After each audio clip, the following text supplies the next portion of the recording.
Oke, bismillahirrahmanirrahim. Assalamualaikum warahmatullahi wabarakatuh. Alhamdulillahirrahmanirrahim.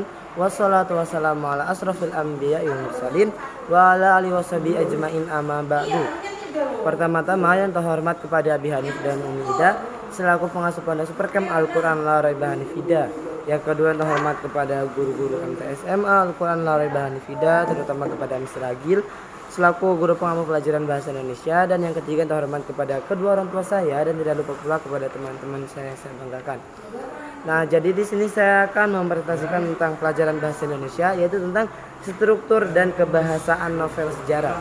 Nah, kemarin saya sudah menjelaskan tentang apa itu novel sejarah dan perbedaan antara novel sejarah dengan buku sejarah. Nah, jadi struktur dan kebahasaan novel sejarah. Yang pertama ada strukturnya, ada orientasi. Apa itu orientasi? Biasanya itu orientasi adalah perkenalan tokoh, latar, dan lain-lain beserta hubungan dari tokoh. Misalnya itu tokoh utamanya siapa, kemudian itu latarnya itu nanti di mana aja, dan hubungan antara adik kakaknya gimana, pertemanannya gimana, dan lain-lain. Nah, itu orientasi. Biasanya ditaruh di awal.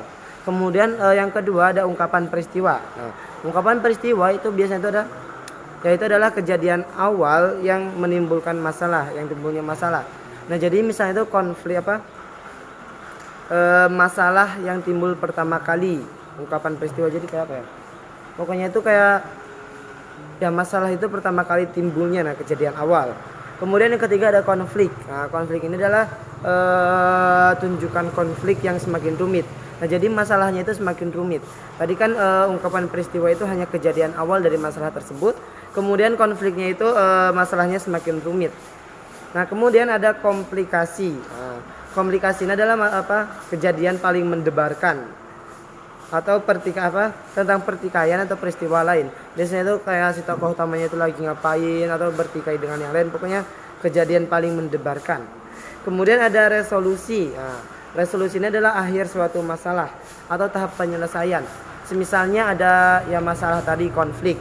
Kemudian itu kan sudah rumit. Kemudian dikomplikasi sangat mendebarkan, akhirnya ada resolusinya, ada penyelesaiannya. Dan yang terakhir itu ada koda. Koda itu adalah biasanya itu optimal. Kadang di setiap novel sejarah itu kadang ada, kadang tidak. Nah, jadi koda itu adalah komentar atau kesimpulan dari novel sejarah tersebut. Kemudian yang kedua ada kebahasaan novel sejarah. Nah, jadi kebahasaan novel sejarah itu yang pertama ada kata ganti orang ketiga. Nah, biasanya itu si penulis itu menjadi orang ketiga. Si penulis itu menjadi orang ketiga. Jadi orang yang menceritakan. Nah, biasanya dia itu biasanya untuk mufrad, untuk kata satu orang, dia itu menggunakan kata ia, beliau, dia atau nya. Seperti dia berkata kayak gini atau ujarnya atau apa. Atau bisa juga menggunakan nama langsung. Seperti misalnya itu tokoh utamanya adalah Gajah Mada mengucapkan ini dan lain-lain. Atau apabila misalnya jama atau banyak lebih dari 3, maka itu menggunakan kata mereka. Mereka melakukan ini.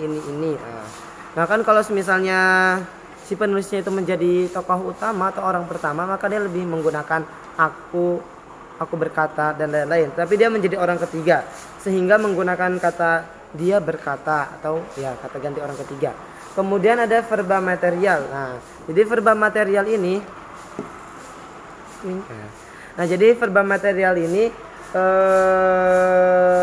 kegiatan kata yang menggunakan kegiatan fisik.